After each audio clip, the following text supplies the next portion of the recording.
बघा, पुनर्विकास ही आता काळाची गरज झाली. मोठ्या शहरामध्ये जिथे जुन्या इमारती आहेत, मोडकळी झालेल्या आहेत, धोकादायक झालेल्या इमारती आहेत, रिडेव्हलपमेंट आहे, तर अशा वेळेला एकतर विकासकाला देण्याचा पर्याय तर सध्या आहे, परंतु सेल्फ रिडेव्हलपमेंट शासनाने जी एक चांगलं प्रोत्साहन देणारी योजना आणलेली आहे, त्याचा अधिकाधिक लोकांनी लाभ घ्यायला पाहिजे. आमच्या शहरामध्ये तर अनेक सोसायट्या पुढे आलेल्या आहेत. आम्ही जेव्हा त्यांना माहिती दिली तर त्या सोसायट्या पुढे आलेल्या आहेत आणि तेच त्यांचं इमारत बांधू शकतात अशी जी सेल्फ रिडेव्हलपमेंटची कल्पना आहे, तर त्याच्यामध्ये अडथळे आलेले आहेत. शासनाने निर्णय केला, अतिशय चांगला निर्णय केला, परंतु प्रत्यक्ष त्या खात्यामध्ये, त्या विभागामध्ये, मग शहर विकास असेल, स्टॅम्प ड्युटीचा असेल, महसूल असेल, याच्यामध्ये प्रत्यक्ष ते पोहोचलेलं नाहीये आणि त्याच्यामुळे त्यांच्याकरता फार मोठ्या हेलपाटे करायला लागतात. तर ते मारायला लागू नये आणि या निर्णयाच्या प्रमाणे, या GR प्रमाणे, गृहनिर्माणने जो काढलेला आहे त्याच्याप्रमाणे त्याची अंमलबजावणी होण्याच्या दृष्टीने बैठक झाली. माननीय मंत्री महोदय बावनकुळे साहेबांनी सर्व खात्याच्या प्रतिनिधींनाही त्या ठिकाणी बोलवलं होतं आणि जे जे म्हणून अडथळे आहेत तर त्यांनी त्यांना निर्देश देऊन ते अडथळे पुढच्या काळामध्ये लवकरात लवकर दूर होतील. UDCPR मध्ये पण आवश्यक ते जे बदल करायचे UDच्या माध्यमातून शहर विकासला, तर ते देखील त्या ठिकाणी झाले.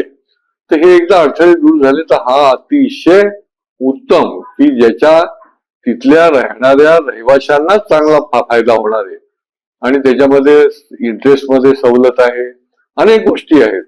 तर हे अडथळे लवकरात लवकर दूर होण्याच्या दृष्टीने बैठक झाली आणि त्याचा निश्चितपणे पुढच्या काळामध्ये उपयोग होणार आहे. सो या सेल्फ डेव्हलपमेंटच्या माध्यमातून नागरिकांना कशा पद्धतीने FSR वगैरे आणि TDRचं कसं फायदा होणार? नाही, गृहनिर्माणने अतिशय स्पष्ट आणि चांगला पत्रक काढलेलं आहे, GR काढलेला आहे आणि त्याच्यामध्ये त्यांना 10% FSI ची देखील सवलत आहे.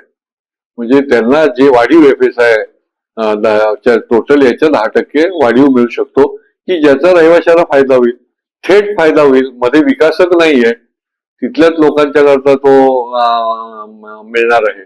किंवा स्टॅम्प ड्युटीच्या बाबतीमध्ये देखील त्यांना सोसायटीच्या बरोबरच ऍग्रीमेंट राहणार असल्यामुळे स्टॅम्प ड्युटीमध्ये सवलत आहे.